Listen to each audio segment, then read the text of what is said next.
Reserve bank of India ने Friday को एक अहम फैसला लेते हुए 10,000 रुपये के नोटों को वापस लेने का फैसला किया है। फिलहाल तो 10,000 रुपये के नोट चलेंगे।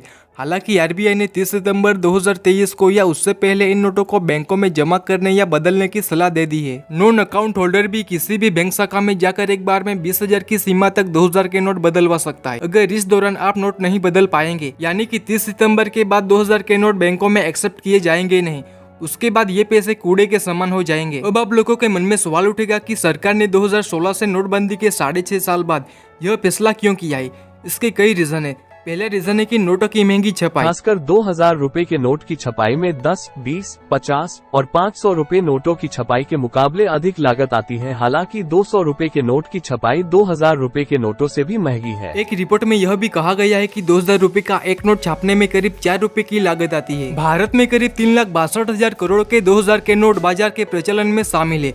अब जबकि आरबीआई ने 2,000 रुपए के नोटों को बंद करने का ऐलान कर दिया है, तो कायदे से 3,62,000 करोड़ के 2,000 के नोट आगामी 30 सितंबर तक आरबीआई या देश के बैंकों के पास आ जाने चाहिए। दूसरा रीजन है कि नोटों की पूरी हो चुकी समय सीमा। आरबीआई के मुताबिक 2000 के करीब 89% नोट मार्च 2017 से पहले ही जारी हो गए थे।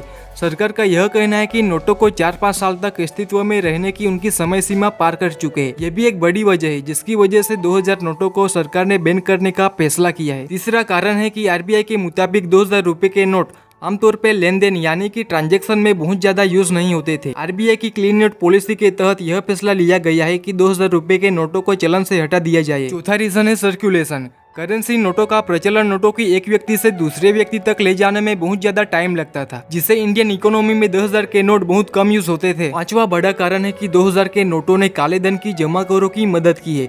जी हाँ, साल 2016 के नोटबंदी के समय केंद्र सरकार को उम्मीद थी कि भ्रष्टाचारियों के घर से गद्दे और तकिए में रखा 3-4 करोड़ का काला धन निकल जाएगा, लेकिन 1.3 लाख करोड़ ही काला धन निकला है। अब नोटबंदी के टाइम जारी करने में आई 500 और 2,000 के नए नोटों में अब 9.21 लाख करोड़ रुपए गायब है। आरबीआई की 2016-17 से लेकर 2021-22 तक की एनुअल रिपोर्ट बताती है कि आरबीआई ने 2016 से अब तक 500 रुपए और 2,000 रुपए के कुल मिला के 6,849 करोड़ के करेंसी नोट छापे हैं। इसमें से 1,680 करोड़ से भी अधिक नोट चलन से गायब है।